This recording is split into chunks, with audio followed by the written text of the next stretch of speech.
أعوذ بالله من الشيطان الرجيم. بسم الله الرحمن الرحيم. الرحمن علم القرآن خلق الإنسان علمه البيان.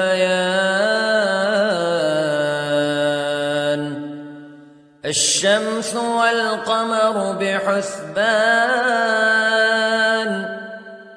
والنجم والشجر يسجدان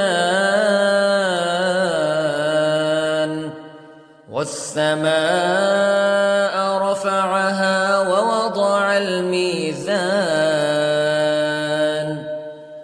ألا تطغوا في الميزان وأقيموا الوزن بالقسط ولا تخسروا الميزان.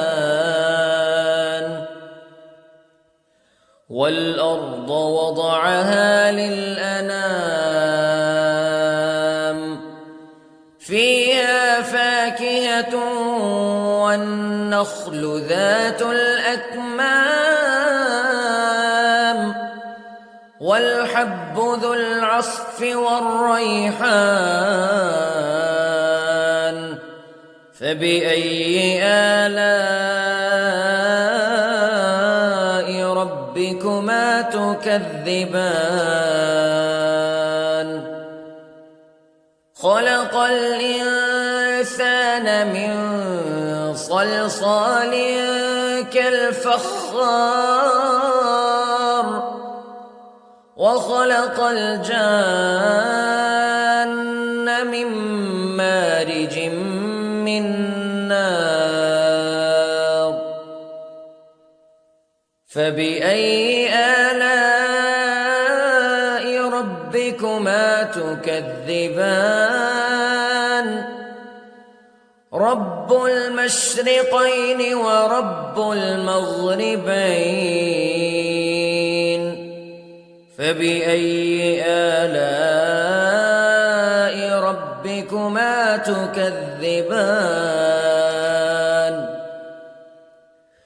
مرج البحرين يلتقيان بينهما برزخ لا يبغيان فبأي آلاء ربكما تكذبان. يخرج منهما اللؤلؤ والمرجان فبأي آلاء ربكما تكذبان. وله الجوار المنشآت في البحر كالأعلام فبأي آلاء ربكما تكذبان. كل من عليها فان ويبقى وجه ربك ذو الجلال والإكرام فبأي آلاء ربكما تكذبان.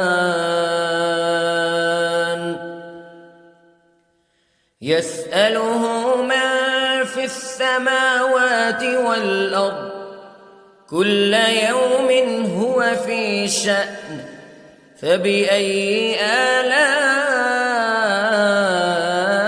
ربكما تكذبان.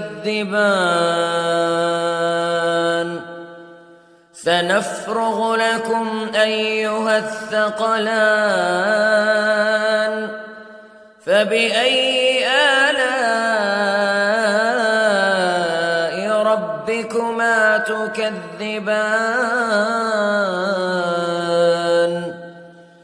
يا معشر الجن والإنس استطعتم أن تنفذوا من أقطار السماوات والأرض فانفذوا لا تنفذون إلا بسلطان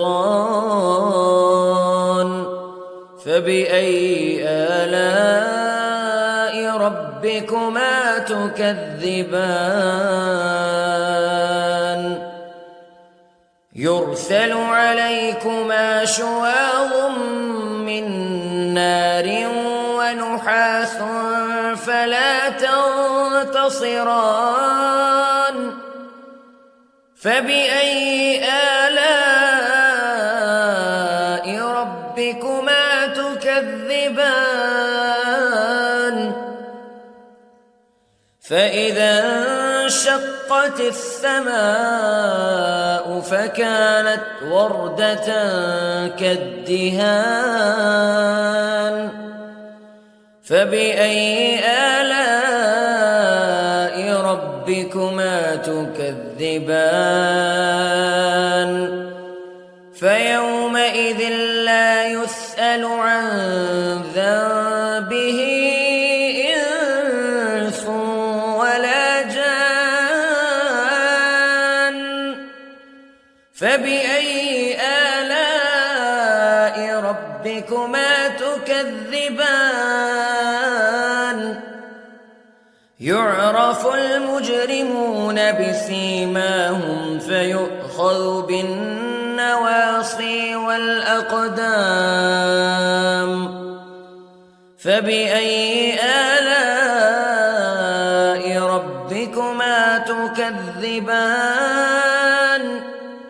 هذه جهنم التي يكذب بها المجرمون يطوفون بينها وبين حميم آن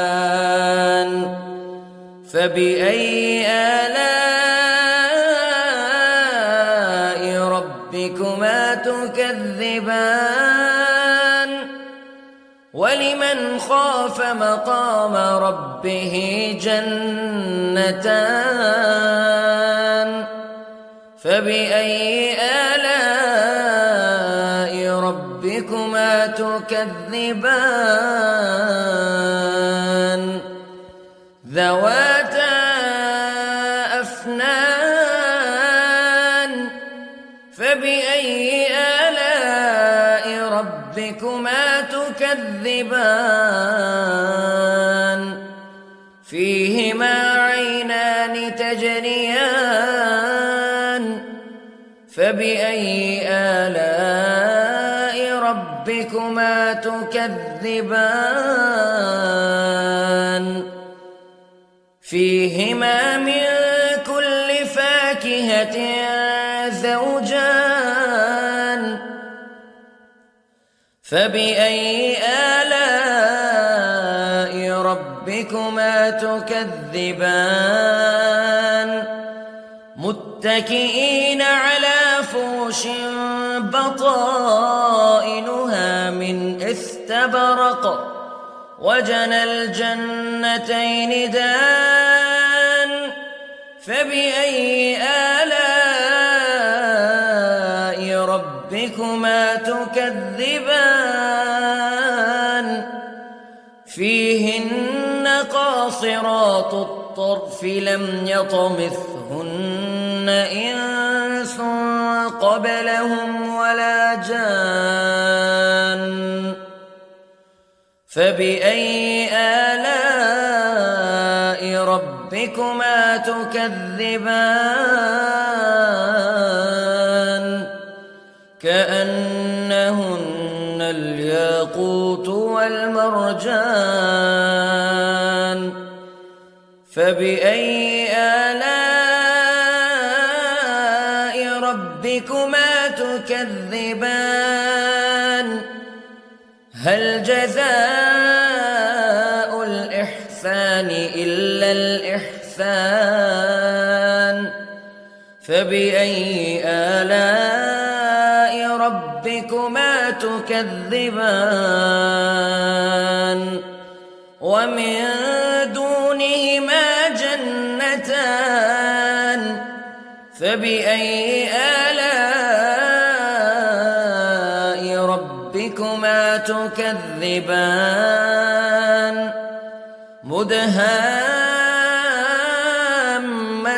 مدهامتان فبأي آلاء ربكما تكذبان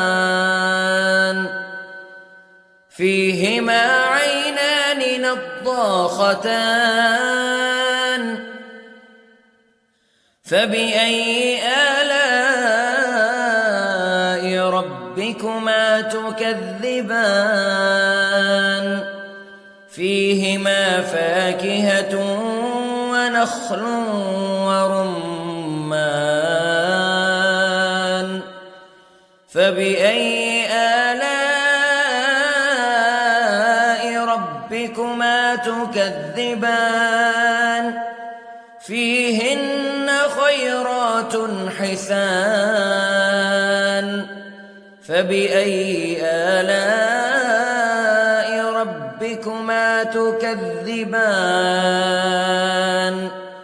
حور مقصورات في الخيام فبأي آلاء ربكما تكذبان لم يطمثهن إنس قبلهم ولا جان فبأي آلاء ربكما تكذبان متكئين على رفرف خضر وعبقري حسان فبأي آلاء ربكما تكذبان تبارك اسم ربك ذي الجلال والإكرام